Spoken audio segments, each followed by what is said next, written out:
So there's something that most people, they haven't done in years. Know what it is? They haven't been bored. Not truly. They have not truly been bored. Not without reaching for a distraction, right? Reaching for your phone or just any reason at all to avoid their own thoughts. Can you relate to that? I mean, I know I can. But I mean, here's the truth. You need to be bored. You do. You do. Boredom, it's not a bug, it's a feature. I think it's your mind asking for space to think. It's like, hey, buddy, can I take some time?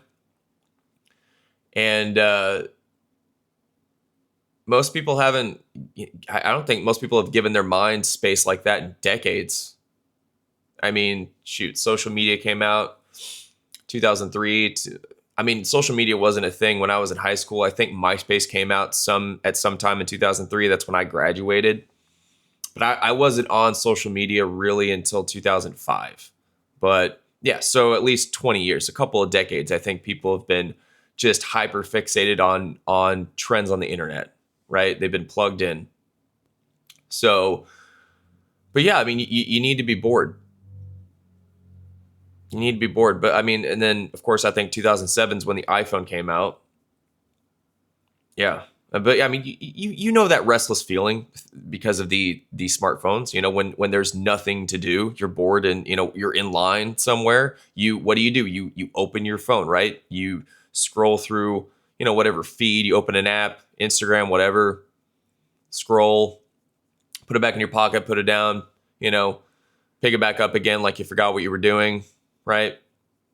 I mean that is avoidance. That's what that is. It's avoidance.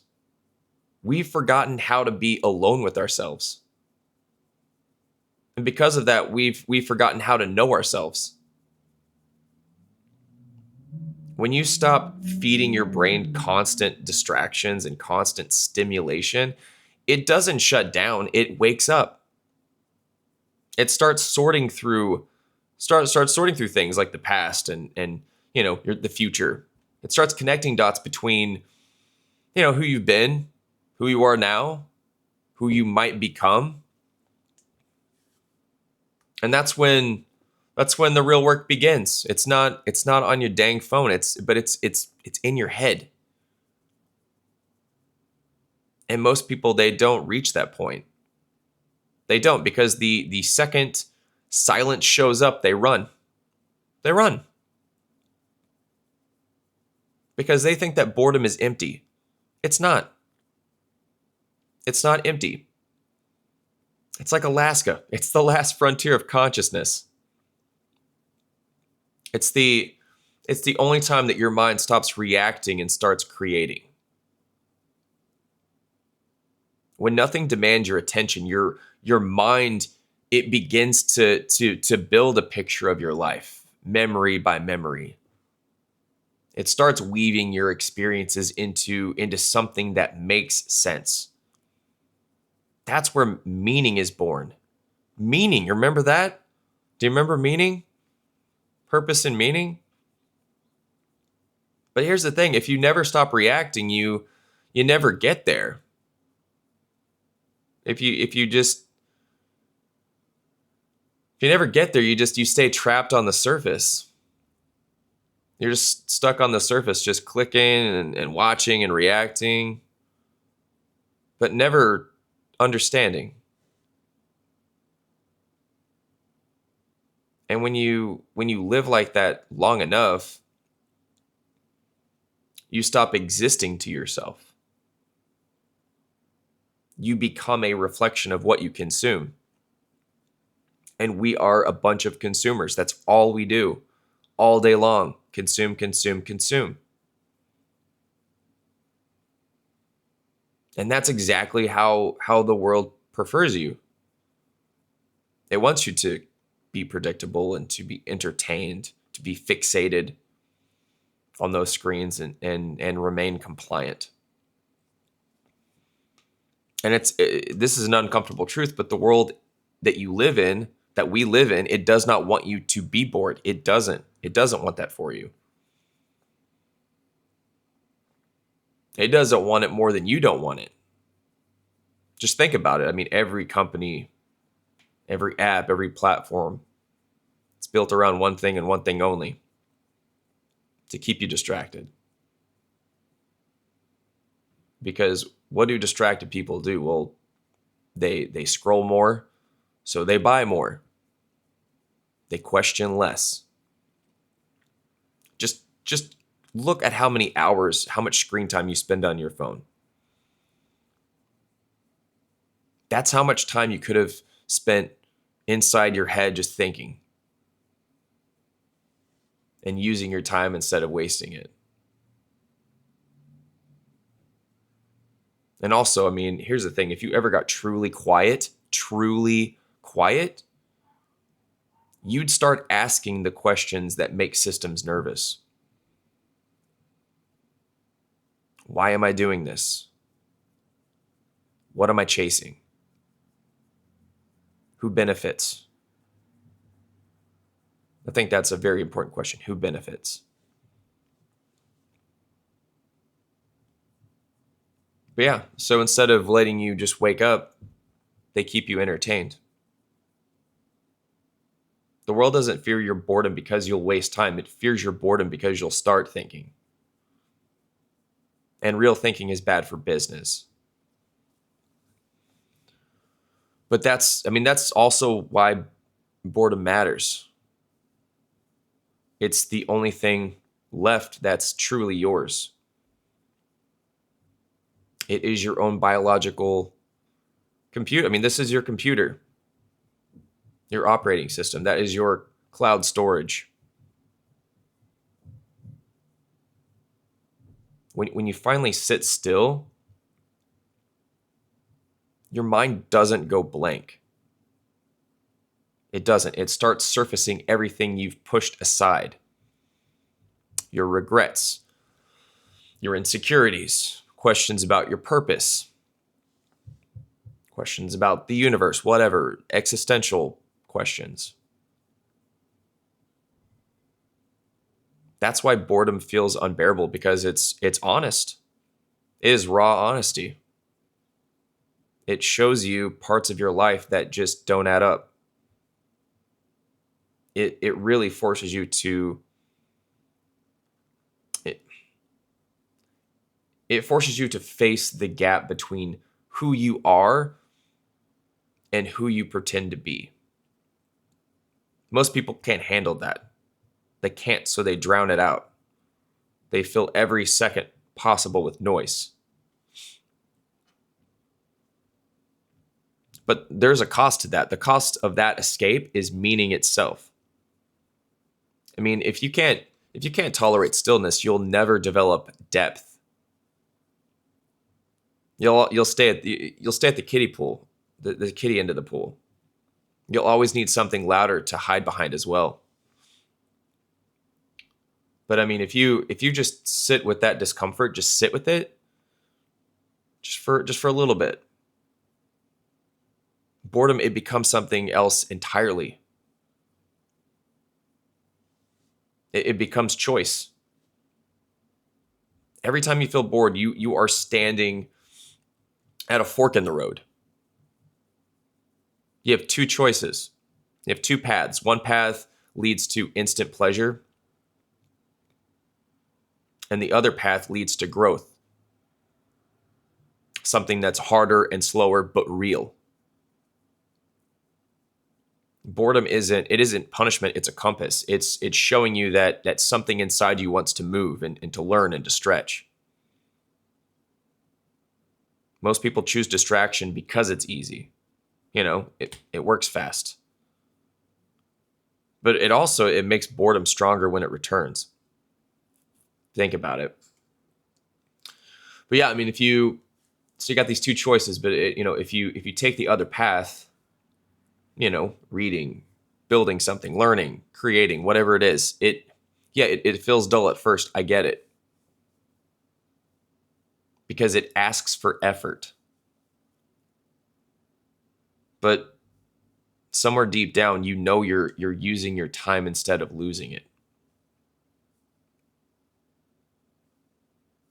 And when you start choosing the harder path,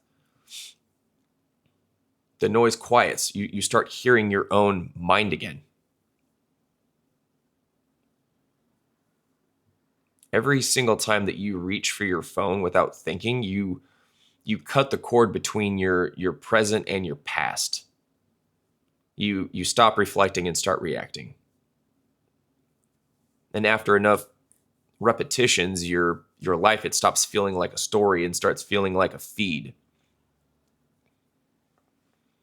You stop building a self and you become an algorithm. You kind of merge with the machine in a sense. I think that's why time feels faster now. That's why the years are starting to blur together. I think that's why nothing ever feels enough, no matter what you achieve. Because you've lost the continuity that makes experience meaningful. We live in a world of novelty, and meaning, it doesn't come from novelty. It comes from coherence. And coherence requires boredom.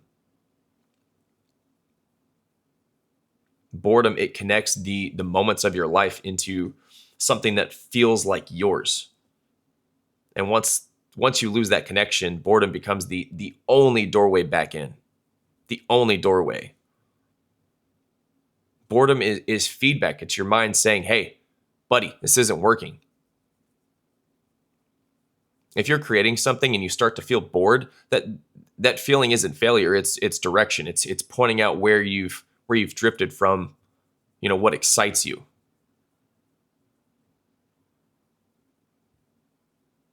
If you ignore it, your work dies. But if you listen to it, it pulls you back toward what feels alive. That's why boredom isn't the enemy of creativity. It's the signal that creativity is ready to begin. And when you really start to listen to it, you realize something else. Boredom isn't the opposite of meaning. It's like I said, it's where meaning begins. It's the starting point of that. It's not it like I said, boredom isn't a malfunction. It's not a bug. It is a feature. It's proof that your mind is still trying to work. It's your consciousness saying, "Hey, give me a minute. I'm trying to make sense of all this. Can you slow down, dude?" But we've treated it like a sickness, I think. We feel every quiet moment as if stillness were a problem to solve.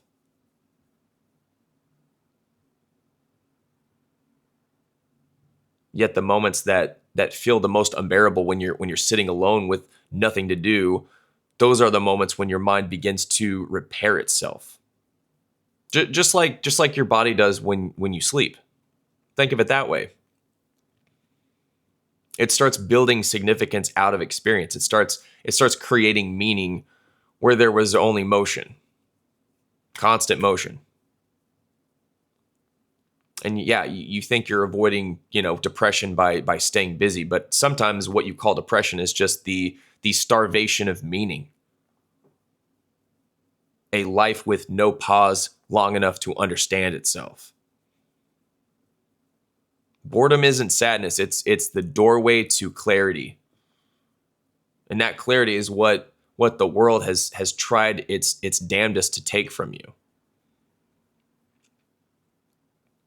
I mean, just think about it. We've traded our inner lives for convenience. And sure, yeah, we've gained speed, but lost direction. We've gained access, but lost intimacy. And we sure as hell have gained data, but lost wisdom. Without boredom, you can't dream. You can't imagine. You can't build your own images. You start living through other people's stories instead of writing your own. That's why you feel detached. You're not living your life, you're observing it.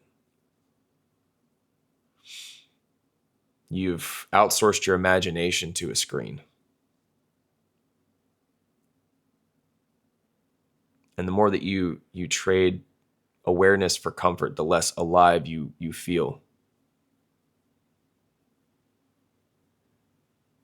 Just think that there was a time when stillness wasn't rare. It wasn't mystical, and it wasn't branded as mindfulness. It was just life. People had to think while they were walking and sitting or waiting. They watched the world move without trying to control it, ancestrally speaking.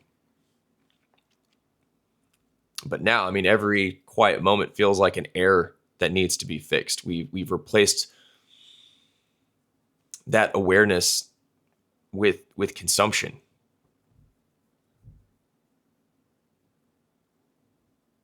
We know everything that's happening everywhere, except inside our own heads. You don't need theology or religion to understand what's missing. You just need to notice how uncomfortable you get when nothing is happening. Because that discomfort, it isn't boredom, it's withdrawal. You're withdrawing. Think of it that way.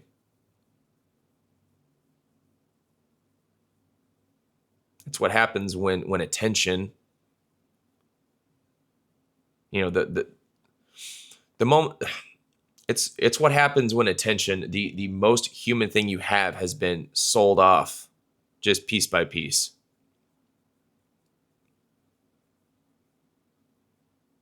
Stillness is a spiritual experience, but is also a survival skill. Without it, you can't think clearly, you can't feel deeply, and you can't see what's real. Boredom is how you get it back. And once you do, you start to feel something rare in the modern world. It's your own mind returning home. And if you want to rebuild your sense of purpose, you don't need some cheesy motivation or hack. You just need to learn how to do nothing again. That's it. It's pretty simple. You have to retrain your brain to sit in silence without reaching for stimulation. And yeah, it's going to feel uncomfortable at first, like withdrawal. It's pretty much what it is. I mean, smartphones are a hell of a drug. Social media, all of it. We're addicted. But if you can get through the first few minutes, I think you'll start to feel something shift. Your thoughts, they start to come out. They start to stretch. Your memories, they surface. Ideas start to form. Perspective, it returns to you. It's not self-improvement. It's self-repair. Boredom is maintenance. It's what keeps you human. Just like I said, it's like sleep. Sleep is self-healing. Boredom is self-repair as well. It's maintenance. And I think that once you start doing it, meaning stops feeling so far away.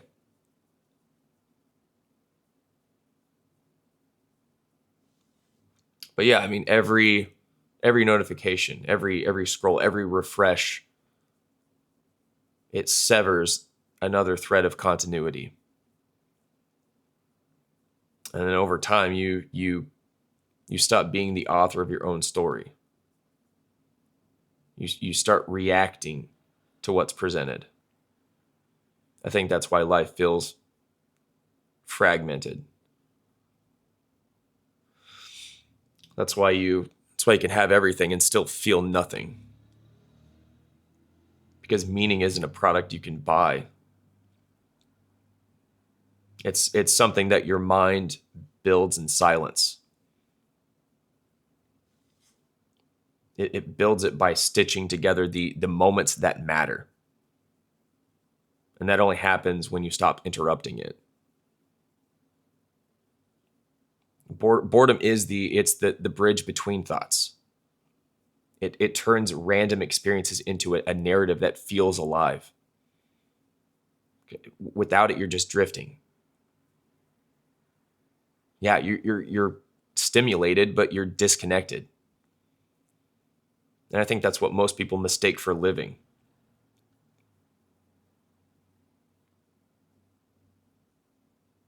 When you strip away the distractions, all of the distractions, boredom asks one question: what am I actually doing here? That's the question every system of distraction exists to protect you from asking. What am I actually doing here? Because if you ever start asking questions like that, you'll start seeing the truth. You'll start realizing that much of what fills your life doesn't even matter. So I'm saying, man, boredom is honesty, and honesty is painful at first. It's very painful. But it's also the only way out of that fog.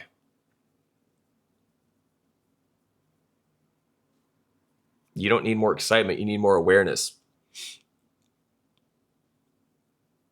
And that begins the moment that you stop escaping yourself. Quit running from yourself. That's honestly where powerful things start happening. You stop running from your life and you start living it again.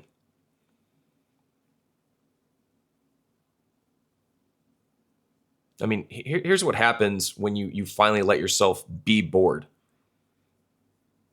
Your sense of time, it starts to slow down again. And your thoughts, they line up. They start lining up.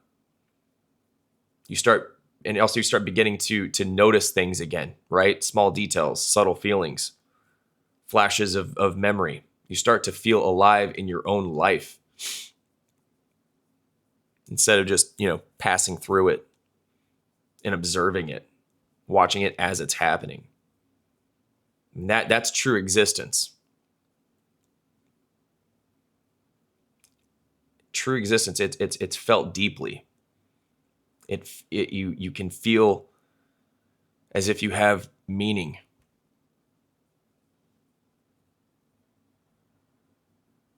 Boredom is that moment when life, it hands you back the pen. It's when you stop reacting and start writing again. And once you do, life stops feeling like something that's happening to you. And it starts feeling like something you're creating. So yes, you need to be bored. Not because it's pleasant, but because it is real.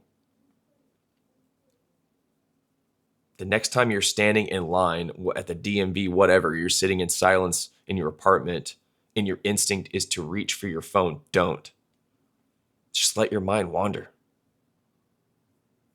Just let silence do its work. It's not wasting time. It's where meaning comes from. It's where your thoughts reconnect. It's where you remember who you are.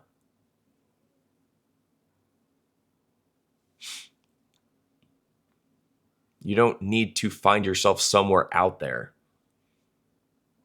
You need to stop interrupting the part of you that's been trying to speak this whole time.